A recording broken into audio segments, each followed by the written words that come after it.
me acompañan, quisiera compartir hoy sobre el libro de Efesios, que es un estudio continuado.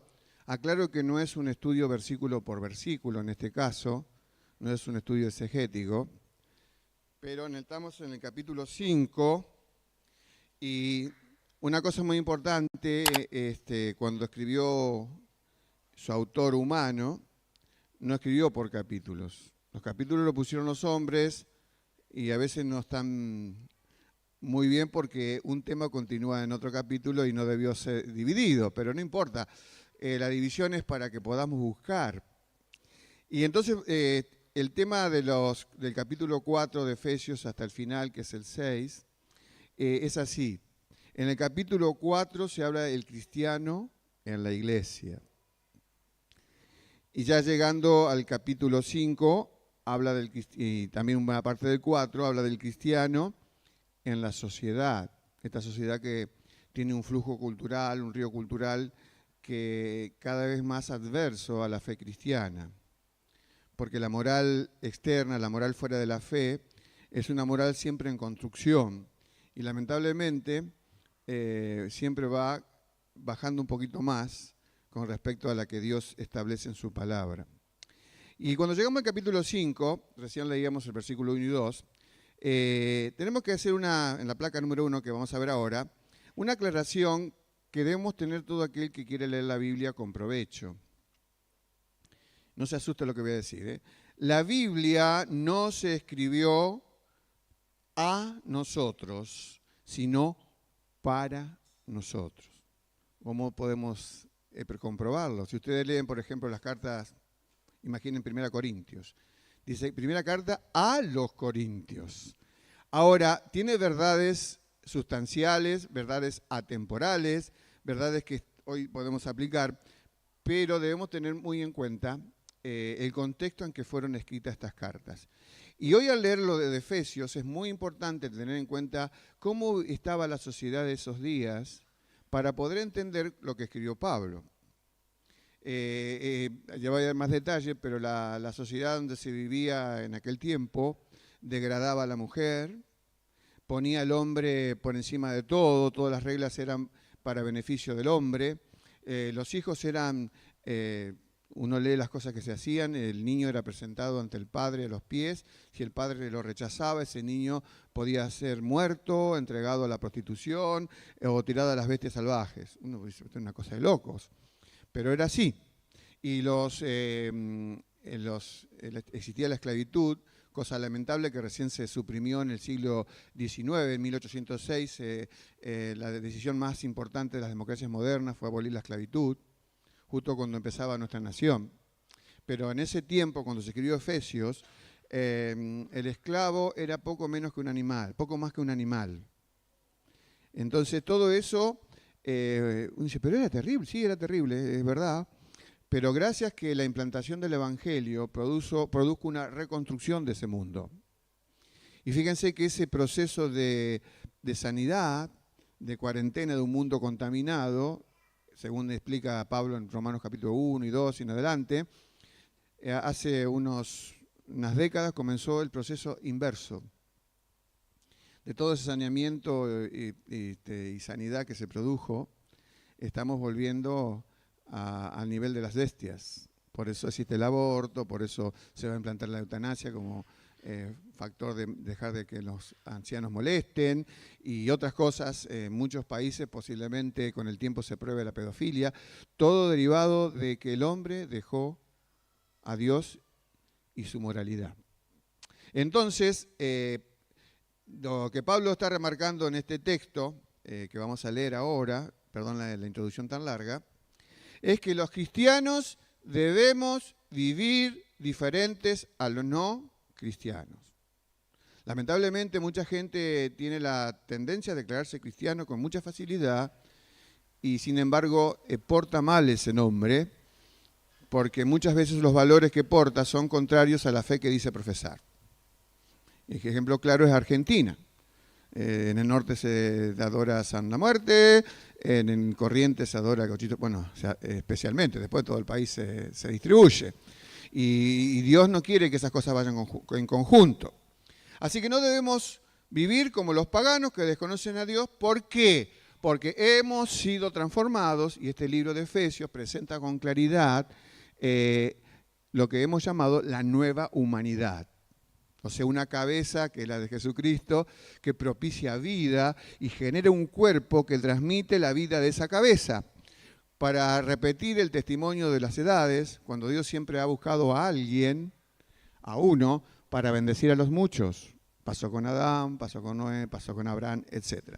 Entonces, esa transformación, un cristiano es el producto de una transformación del cielo, producto de este pacto nuevo, de la sangre que nos ha limpiado, y por eso el nombre que la Biblia usa, que está muy bueno, es la palabra metamorfosis. Es un cambio sustancial en el centro de nuestra persona. Dios no vino a ponernos parches, Dios vino a darnos vida nueva. Y si esa vida nueva no se evidencia, es porque no hay evidencia de un nuevo nacimiento. Por eso, al encontrarnos en capítulo 5 de Efesios, encontramos tres demandas muy altas de Dios. Ya la primera la compartí recién, cuando dice, versículo 2, que debemos andar en amor. Es muy alta esta dimensión, ¿no es cierto? O sea que Dios, en este tiempo, quiere hacer algo más que agrupar a su pueblo, a este pueblo que es llamado Nueva Humanidad. ¿Qué es lo que está haciendo Dios? Está uniéndonos. Y usaré una ilustración muy linda de hace muchos años, que dice así, es una ilustración figurada, una historia figurada. Todos conocen las papas, ¿verdad? Porque una de las comidas preferidas es papas fritas de los niños. Y estamos aquí cerca de una zona papera que era Arroyo Seco, ¿no es cierto? Y antiguamente las cosechas de papas se hacían escarbando la tierra, porque los tubérculos son de una planta, de otra. Y imagínense que estas papas hablaran. Y entonces, luego de ser reunidas las famosas bolsas de arpillera, podrían decir las papas, gloria a Dios que estamos juntas, estamos en la misma bolsa. Pero las papas allí están distanciadas por la tierra, por a veces la cáscara que es dura, que no permite tener mayor intimidad. Esas papas de huevo van a la verdulería. Allí va el ama de casa o el amo de casa y las compra, va a su cocina, las lava, las pela, y las papas piensan, ahora sí que estamos más unidas. ¿Cuánto amor hay entre nosotros?, podrían decir. Pero comienzan a ser peladas, cortadas, trozadas, mezcladas, y a la olla hirviendo van. Y allí comienza en esas papas, imaginariamente, una pérdida de identidad. Tanto se sabe qué partes de uno y otro porque terminan siendo un exquisito puré.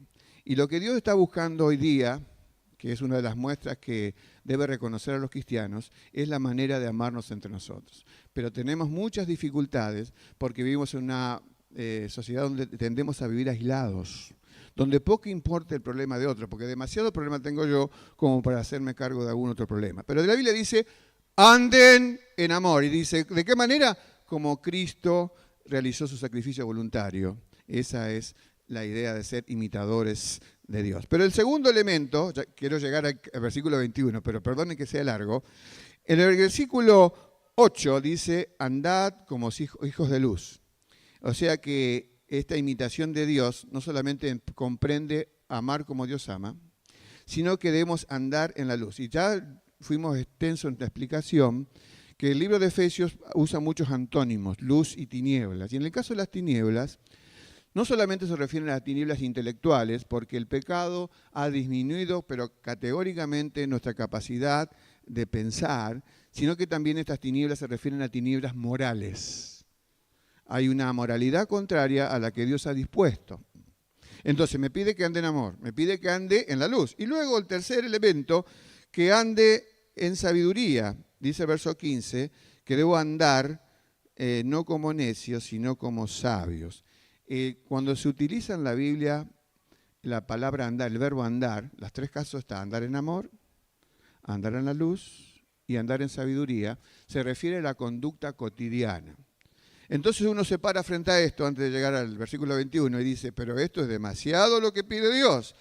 Pero tenemos una deducción del mensaje general de la Biblia, que cuando Dios hace demandas, provee los recursos para poder llevar adelante esas demandas. Y uno dice, ¿en el capítulo 5 dónde está? En el capítulo 5, en el versículo 18, ahí nos vamos acercando, la Biblia nos habla es el único texto más importante sobre cómo entender la frase que existe en la Biblia de ser llenos de algo. Por ejemplo, Jesús en un día sábado, dice el Evangelio de Lucas, que la gente se llenó de ira. ¿Qué quiso decir ese texto? Que la gente lo controló el enojo. Que Jesús sanó a otra persona y la gente se llenó de furor. ¿Qué quiere decir eso? Que el furor controló a la persona. Y cuando la Biblia habla a los cristianos, y si somos cristianos, todos los cristianos somos habitados por el Espíritu Santo. Pero ojo, no todos los cristianos somos gobernados o llenos del Espíritu Santo. Aquí, cuando dice no se emborrachen, no se embriaguen con vino, porque el alcohol va inmediatamente a nuestro torrente sanguíneo, el torrente sanguíneo va a la cabeza y comenzamos a tener comportamiento de alguien que está lleno de alcohol, está borracho. Entonces, pierde el control de esa persona en aras de una sustancia externa. O sea, lo que quisiera decir aquí de alguna manera es, no se dejen influenciar por ninguna sustancia que les haga perder el control de sus vidas. Eso sí, si entregan mejor el control al gobierno del Espíritu. Así que no se puede vivir un cristiano plenamente su vida espiritual cuando no se relaciona ese cristiano apropiadamente con el Espíritu Santo. Repito, un cristiano no puede vivir plenamente su vida espiritual cuando no se relaciona apropiadamente con el Espíritu Santo. Porque el tema del Espíritu Santo estaba en el versículo también 4:30, cuando habla de que el cristiano no puede poner triste al Espíritu. Ustedes saben que este versículo es tremendamente profundo porque utiliza el verbo entristecer que se usa en el Evangelio cuando Jesús está en Getsemaní. Es el momento de más grande tristeza de Jesús. Y el equivalente en la Biblia referido al Espíritu Santo está en Efesios 4:30, cuando dice que ese mismo sentir de tristeza embarga al Espíritu cuando ve al cristiano haciendo lo que Dios no quiere que haga. Pero acá está dándonos el recurso en el capítulo 5, que si las demandas de Dios son excelsas, son extremas, son elevadas, la vara es muy alta, sin embargo, tranquilo hermano, tranquilo Carlos, que lo que el Señor me ofrece, es esta llenura del Espíritu. Pero un cristiano tampoco puede relacionarse apropiadamente con el Espíritu Santo cuando no se relaciona apropiadamente con su palabra. Así que están vinculados. Quiero decirles que la carta paralela a Efesios es Colosenses. Y en el capítulo 3, no voy espacio para leer, pero habla de los cristianos llenos de la palabra. Y produce el mismo efecto que en Efesios está produciendo esta expresión de ser llenos con el Espíritu Santo. Uno dice, ¿cuál es esa consecuencia de vivir lleno del Espíritu? Bueno, esta consecuencia de ser lleno del Espíritu Santo produce que en los creyentes adoremos a Dios con una alabanza gozosa y edificante. Es lo que dice Efesios 5:19, que es el efecto del gobierno del Espíritu en la vida de un cristiano. Lo dice así, que hablamos entre nosotros con salmos, himnos y cánticos espirituales, cantando y alabando al Señor en nuestros corazones. Es el primer efecto. Pero también el versículo 20 dice que una señal de alguien a quien el Espíritu gobierna es la gratitud. Muchas veces me pongo triste y a veces pasa conmigo también, cuando empiezo a expresar quejas.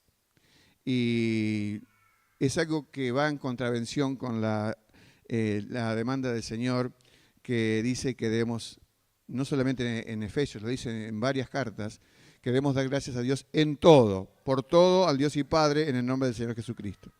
Pero el tercer efecto de una vida gobernada por el Espíritu es una vida donde nos sometemos mutuamente, según el versículo 21. Dice la Biblia, someteos unos a otros en el temor de Dios. Cuando dice la Biblia que debemos ser llenos del Espíritu Santo, en realidad está en una voz pasiva donde está pidiéndonos a Dios, déjense llenar por el Espíritu, déjense guiar por Él, Déjese controlar por el Espíritu, déjese influenciar por el Espíritu. Y habla de una condición a la que no llegamos por un esfuerzo, por antigüedad en el Evangelio, no. Es una disposición de fe. Es como si vos te encontraras un ejemplo burdo voy a dar, pero que vale, te encontraras en el camino de la vida con el Señor Jesús y ese fuera tu símbolo de conversión, vas en tu auto, el Señor está en el camino, te hace señas, te indica que quiere subir con vos, vos le abrís la puerta de tu auto y en lugar de sentarlo en el lugar del acompañante, lo sentás en el comando. Ese es el único lugar que el Señor, que dio su vida por nosotros, requiere de nosotros. El Señor no vino a acompañarte en la vida cristiana, vino a guiarte, a gobernarte, porque vos ni yo somos capaces de conocer ningún detalle de nuestro futuro ni de nuestro presente a la altura que Dios lo puede saber. Entonces, ¿qué mejor que Él pueda gobernar nuestras vidas? Y aquí entonces llegamos a un texto que puede parecer difícil, porque Dios ha creado todo principio de autoridad. Cuando se generó el universo, puso al hombre como autoridad máxima y le dijo que tenía gobierno sobre el mundo vegetal, sobre el mundo animal. Y miren qué hicimos. La mayoría de las personas que hoy se drogan, las drogas vienen del mundo vegetal. Entonces, en lugar de estar bajo el gobierno del hombre, el hombre termina bajo el gobierno de las sustancias vegetales. Y también el hombre se extralimitó, porque Dios no le dijo que debía gobernar otro hombre. Sin embargo, uno de los graves hechos desde la antigüedad hasta casi el siglo pasado o más, el hombre se atribuyó el derecho de gobernar y de esclavizar a otro hombre. La verdad que siempre nos escapamos del plan original de Dios. Ahora, volviendo al tema que quiero compartir en estos minutos, desde Efesios 5:21 al 6:4, no voy a ir versículo por versículo, pero sí la trama general. Cuando uno dice aquí, someteos unos a otros en el temor de Dios, quiero contarles cómo estaba la mujer en la antigüedad. El hombre, en el mundo griego era casi imposible que un hombre tuviese compañerismo con una mujer. Se lo consideraba un ser inferior. Platón, que era un filósofo griego y que tenía ideas extravagantes, creía en la reencarnación, decía que si un hombre se portaba mal en esta vida, eso es equivocado, ¿no? Reencarnaría en la próxima como mujer. Era como un castigo.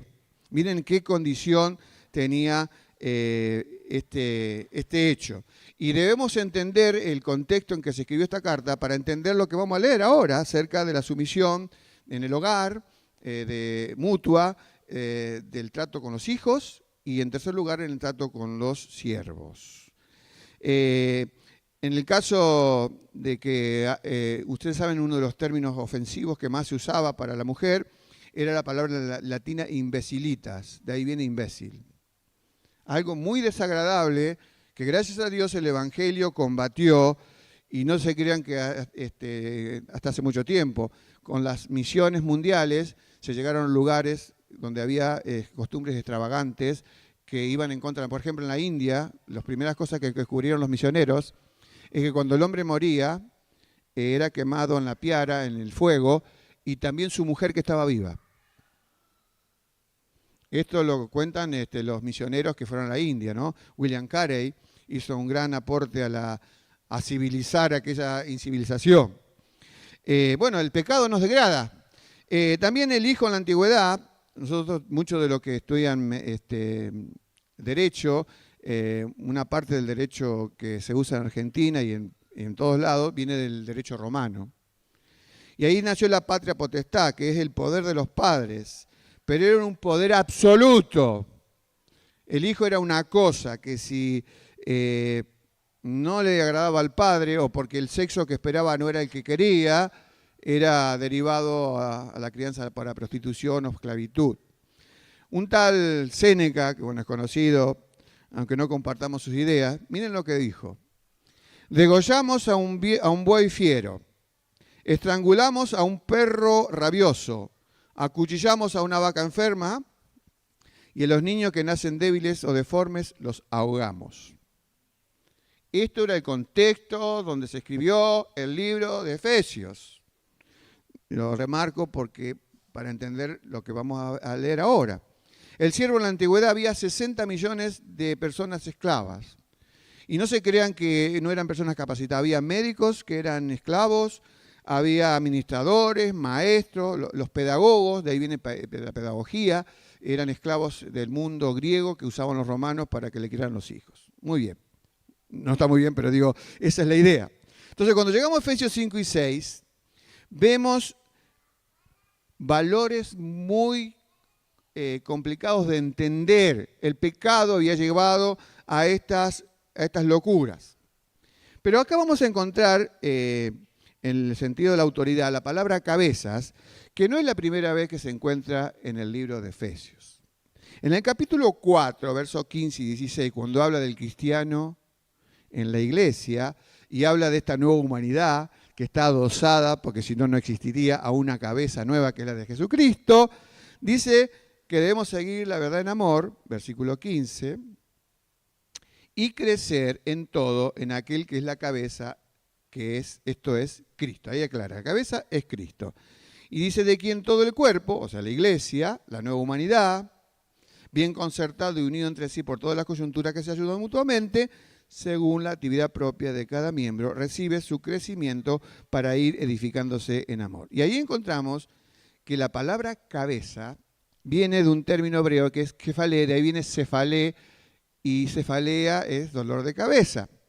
Pero muchas veces lo interpretamos a la mitad del término como alguien que está a cargo o que tiene autoridad. Pero no es el término completo, porque kefalé también significa principio, fuente y origen. Si yo digo que Cristo es la cabeza de este cuerpo, nueva humanidad que es la iglesia, no digo mal si digo que esa cabeza es principio, es fuente, es proveedora de vida, es origen de este cuerpo. Pero he aquí que la palabra cabeza la vamos a encontrar ahora en el capítulo 5 referida al vínculo matrimonial. Entonces, para entender lo que Pablo quiso decir, esta parte de la carta de Efesios, parece ser un panfleto subversivo. ¿Por qué razón? Porque en ese momento el código de convivencia ponía al hombre allá arriba de todo y todos bailaban al orden, a la música de ese que estaba en la cabeza. Pero si estamos hablando de la nueva humanidad, el Evangelio tiene que traer transformaciones. Y Dios nunca puede estar de acuerdo, porque todo principio de autoridad que Él creó es para bendecir al que está bajo su cuidado. Entonces aquellos que se toman el extremo para, a veces cuando hay alguna dificultad hogareña y alguien se plantea y dice yo soy la cabeza, ojo, porque el texto de ahora de Efesios dice, verso 23, el marido es cabeza de la mujer, así como Cristo es cabeza de la iglesia, la cual es su cuerpo, y Él es su Salvador. Pero es la cabeza que protege, que provee vida, que cuida. Esa es la función, por eso parece raro, porque la palabra someter viene de otro origen que no es cristiano, viene del origen de las tácticas de la guerra. Entonces un soldado tenía que someterse a un sargento, a una orden superior. Pero cuando hablamos del vínculo más íntimo que dos seres humanos puedan tener, hombre y mujer en la tierra, que es el matrimonio, tiene que estar bajo la orden de Jesucristo. Entonces, ¿qué mujer le costaría someter su vida a la de un marido que es muy parecido a Cristo? Yo creo que nadie lo haría, ¿no es cierto? Entonces, el gran problema que por el cual Pablo Pablo le escribe a las mujeres, porque el versículo 22, después de decir que debemos someternos unos a otros en el temor de Dios, acá hay una causa, una razón de ser. Nadie puede someterse a nadie en el mundo cristiano a menos que esté sometido a Cristo. Esa es la piedra basal de todo sentido en cuanto a la autoridad. En el versículo 22, Reina Valera puso las casadas estén sujetas. En el original no está estén sujetas porque está sobreentendido. Las casadas quiere decir a sus propios maridos como al Señor.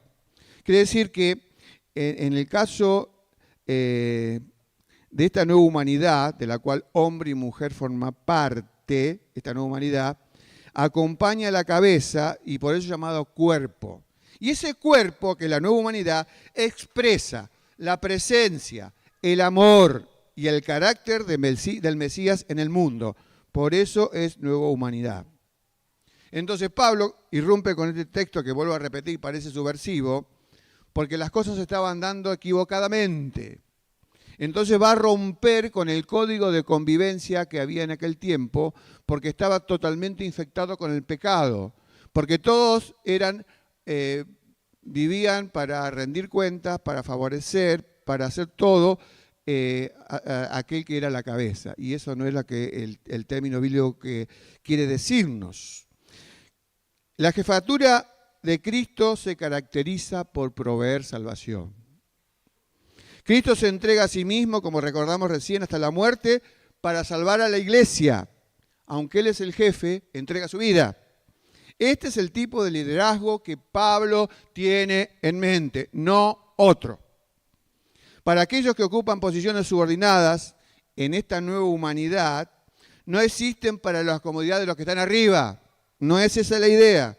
Más bien, quienes tienen autoridad o poder deben usarlo para proteger, nutrir a quienes están subordinados a ellos.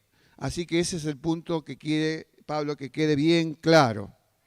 Entonces está la metáfora de la cabeza, usada para explicar el significado de la cabeza y que lo describe a Jesucristo como libertador. Alguien que brinda seguridad, alguien que libera, alguien que no se aprovecha. No estamos en contra de los principios de autoridad. Está aquí la palabra en contra del abuso, del mal uso y de esta tiranía que existía en la antigüedad. Por eso dije que el contexto histórico, saber cómo se vivía, es tan importante, porque esto no fue escrito hace 20 años, fue escrito hace 2000 años. Así que esa es la realidad que la Biblia nos presenta. Ahora, cuando se habla de que las mujeres deben estar sujetas a sus maridos, en el idioma original en que se escribió esto, porque Pablo tenía un bagaje cultural hebreo, pero tenía una gran sapiencia en el mundo de la letra griega en que fue escrita la Biblia, se utiliza esta sujeción en el término en voz media. Les explico qué quiere decir. No se crean que es difícil, es fácil. Si yo digo, José canta una canción, eso se llama voz activa.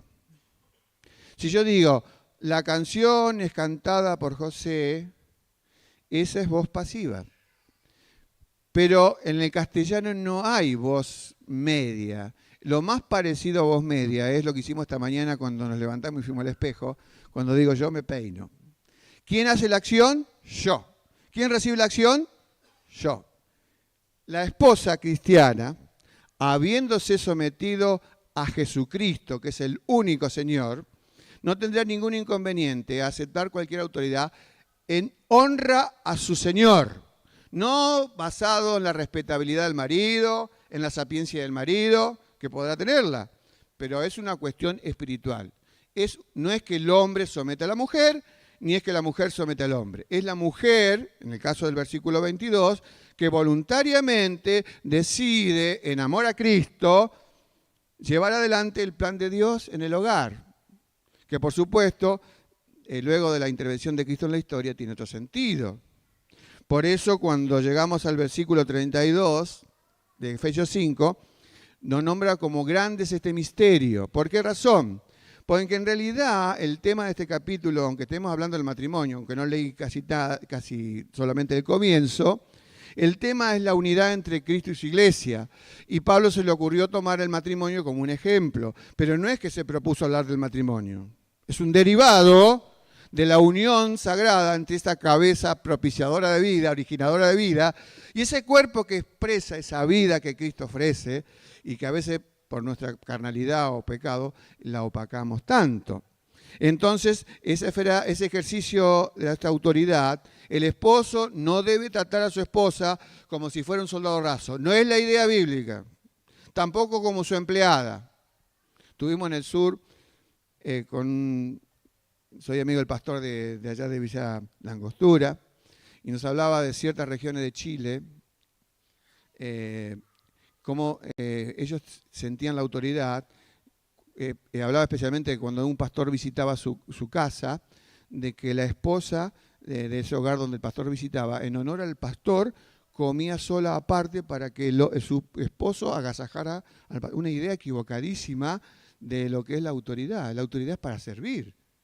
El objetivo de alguien que es nombrado por autoridad de Dios es subordinarse a las necesidades del otro, no aprovecharme yo de aquellos que están bajo mi cuidado para yo hacer lo que se me antoja. Eso es antibíblico y es pecado. Por eso el matrimonio es un pacto de compañía, donde dos adultos vienen a ser uno, en un compañerismo singular y permanente. Y dentro de esa unión, uno de los dos, el marido, ha sido colocado en la posición de liderazgo que él debe ejercer con amor, copiando la actitud de Cristo, copiando la actitud del Señor. Por eso, mi hermano, cuando la Biblia habla de este amor hacia la esposa que debe tener el esposo, no es amarla como si tú amaras tu cuerpo. Amala como lo que ella es, tu cuerpo. Y quiero decirte, que puedas decirle a tu esposa, como yo puedo decirle a mi esposa hoy, que mi esposa es mi mejor mitad. Mi esposa es mi mejor mitad. Porque no es una parte adosada a mí, sino somos uno porque nos hemos unido en matrimonio desde hace 48 años. Así que cada esfera de la vida donde nos movamos, tiene su línea de autoridad. Pero esa autoridad no siempre se ejerce del mismo modo. Por eso el caso del matrimonio tiene una categoría especial, porque es la más sagrada de todas las, después de la que el creyente tiene con Cristo, por supuesto. Hablando del término humano. Así que este matrimonio es un pacto de compañía. Ahora, para lo último, la aplicación práctica, ya terminando. No es exagerado afirmar hoy que la familia es una institución en crisis. Más del 50% de los matrimonios en el mundo terminan en divorcio. ¿Y por qué es importante la estabilidad familiar? Porque depende de la estabilidad familiar, la estabilidad de nuestra sociedad. Muchas veces todo esto que nos ocurre en Rosario, que todavía está en vías de mejoramiento, ocurre por el mal funcionamiento de las familias, donde hay padres que se borran, donde hay madres que se borran, y porque no se sigue la receta de Dios en cuanto al matrimonio. El mundo natural tiene reversión, tiene adversión hacia el matrimonio. Y en realidad piensa que el matrimonio tiene la culpa de lo que la convivencia entre dos pecadores hacen todo lo posible para que sea un infierno. Y como decimos siempre, el matrimonio es el que protege el amor, no el amor al matrimonio. Así que dice Pablo, las casadas deben estar sujetas a sus propios maridos como al Señor. Y la sumisión del cristiano a Cristo es única en muchos sentidos. A nadie le debe el cristiano el mismo nivel de honra, de respeto y obediencia que le debemos a Cristo. De él deriva todo. El móvil de la sumisión de las esposas cristianas no es la respetabilidad del marido, es la respetabilidad a Cristo, porque somos parte de esta nueva humanidad. Cuando la Biblia dice, por el versículo 23, porque el marido es cabeza de la mujer, eso no es una orden, es una afirmación. Lo asuma el hombre o no. Es la posición que Dios le asignó al hombre en el matrimonio desde el principio de la creación del mundo. Con un aditamento, cuando el Nuevo Testamento viene, la obra de gracia en Cristo viene, el versículo 32 habla de que esta unión entre hombre y mujer es llamada un gran misterio. En la Biblia hay muchos misterios. No se crean que son los misterios de Agatha Christie, esa que escribí hace mucho tiempo. No son misterios policiales. Es una verdad que ha estado oculta y que se da a conocer. Entonces, al explicar esto, Pablo, de que Cristo y la Iglesia forman uno, dice un ejemplo claro, es un misterio que tuvo escondido ahora. Vean ustedes que el matrimonio es como si fuera una bandera de la República de la Fe, de todo lo que es el mundo de la fe. El matrimonio es en pequeño una muestra de la unión entre Cristo y su Iglesia. Así que ese es el modelo que debemos tener en la Biblia. En realidad, muchos creen que, cierto sector de los cristianos creen que el matrimonio tiene la única función de la procreación de la raza. No es así. La Biblia enseña que una de las principales razones es que Dios creó el matrimonio es para que resolvamos un gran problema que es la soledad. Y por eso que la Biblia en el Antiguo Testamento utiliza una palabra que fue célebre en Argentina por cosas políticas, la palabra compañero. Aquellos que somos viejos sabemos que esa palabra hace 50, 70 años se usaba muchísimo. Pero es la palabra que usa la Biblia. Por ejemplo, en el Proverbios 2:17, hablando del matrimonio y hablando de algo malo, la cual abandona al compañero de su juventud y se olvida del pacto con Dios. Ahí es muy importante la palabra compañero, ¿no? Es el que tiene una relación íntima y cercana con alguien. En el libro de Malaquías, en un tiempo muy difícil del liderazgo religioso o espiritual de Israel, también había gente que dejaba a su compañera. Y compañero ahí, compañera es unido o en asociación, con un significado profundo.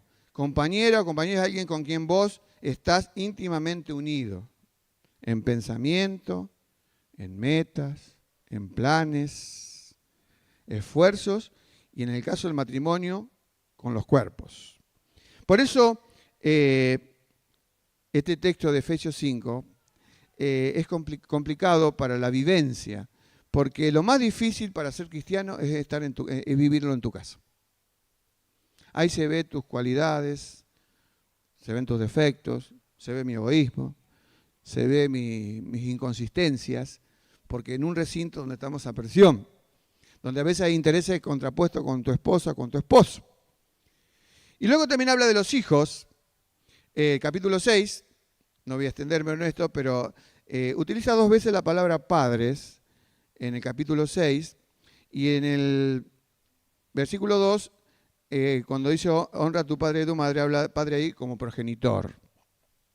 Y en el versículo 4, cuando habla de padre, habla de los padres varones, que también en ese recinto de familia se debe respetar la indicación de esta cabeza que bendice, que cuida, que provee. Y acá los extremos a veces ocurren de 2 lados. La excesiva disciplina o la ausencia de disciplina. Y ambos extremos producen graves problemas en los hijos, que los incitan a ira. Cuando dice la palabra provocar, no provoquéis a ira, versículo 4, provocar ahí es hacer enojar, enfurecer, y muchas veces nuestros hijos o nietos la ira no siempre se manifiesta de la misma manera. Y quería contarles, creo que está en la placa 13, que en Harvard se hizo un estudio, gente que no tenía nada que ver con la fe, y se hicieron la pregunta, ¿cuáles eran los factores cruciales que incidían en la delincuencia juvenil? Invirtieron muchísimo dinero, investigaciones, encuestas, y sacaron 4 conclusiones. ¿Por qué la gente se inclinaba a la delincuencia? Entonces las cosas que incidían, y para prevenirlo lo hicieron, era la disciplina del padre, decían ellos, debe ser firme, justa y consistente. Segundo elemento, la supervisión de la madre es esencial. Ella debe saber dónde están los hijos, qué están haciendo ellos y qué debe estar con ellos la mayor parte del tiempo posible. Tercer factor, el cariño de ambos. Todo para prevenir la delincuencia, padre y madre. Cuarto lugar, la cohesión de la familia. La familia tiene que pasar tiempo juntas. Y un comentarista dice, se tomaron tanto tiempo, invirtieron tanto dinero para descubrir lo que la Biblia dice. Tanto estudio, pero claro, mentes que están fuera de la fe.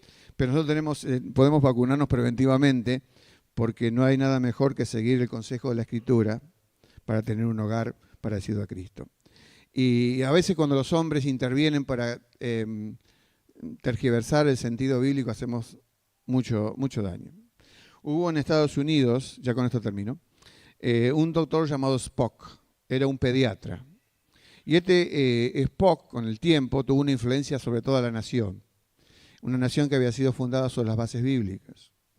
Y este hombre fue llamado con el tiempo el padre de la permisividad. Y este Spock es el que se le acusó de alentar con su sistema de crianza la anarquía juvenil que llegó a dar a luz en la década de los 60 al movimiento hippie. El movimiento hippie reaccionó en un momento, dejaron los harapos, se pusieron los trajes y corbatas y se fueron a gobernar a Washington. Fíjense cómo elementos que parecen aislados en la historia tienen una determinación para mal. Esta influencia de Tespoc llegó también a la Argentina y a todos lados, porque los libros se tradujeron y se llevaron por todos lados, donde muchas de las normas de enseñanza de los hijos eran contrarias a los principios bíblicos. Y por último, habla la Biblia también de los amos y los esclavos. ¿Por qué lo ponen en el hogar? Porque en aquel tiempo los esclavos pertenecían a las tareas hogareñas. Entonces, lo que Pablo está allí rescatando, que los reconoce como, parece increíble, los reconoce como personas, porque esa es la identidad que da la Biblia, que poseen responsabilidad ética y como parte integral de la familia de la fe, porque muchos de los esclavos, no se olviden, en el inicio de la fe cristiana, la mayoría eran esclavos y se sentaban en la misma mesa del Señor con los patrones. Entonces, por eso está en la carta de Onésimo en la Biblia, Filemón, porque había un esclavo llamado Onésimo, y que hubo una reyerta entre ellos porque uno se escapó, el esclavo se escapó, y se fue para Roma y volvió, y etcétera, porque tenían que establecer sus relaciones bajo la luz de la palabra de Dios. Esa es la idea que da Pablo. Dejate de tener ideas de tirano, seas padre, seas esposo, seas patrón, seas lo que sea. Encolumnate con la verdad bíblica. Sos el que debes proveer cuidado y no abuso. Que Dios nos bendiga entonces. Y que entendamos claramente que la autoridad es para bendición, no para maldición de aquellos que están bajo el cuidado de esa autoridad. Que Dios nos bendiga. Entonces nos ponemos de pie, hermanos, agradecidos a Dios, porque esto es revolucionario. En la época esto era revolucionario y hoy se está degradando para transformarlo en algo no positivo. Señor, gracias por tu bondad. Gracias, Señor, por tu palabra, que donde tu palabra llegó trajo sanidad a hogares deformes, a hogares injustos, a hogares explotados por las características del pecado. Pero cuando la luz llega a los hogares en aquel tiempo, se establece una relación amorosa con el modelo de Jesús. Ayúdanos a que nosotros también vivamos a la luz de tu palabra, llevando adelante estos principios. Por Jesús lo decimos. Amén.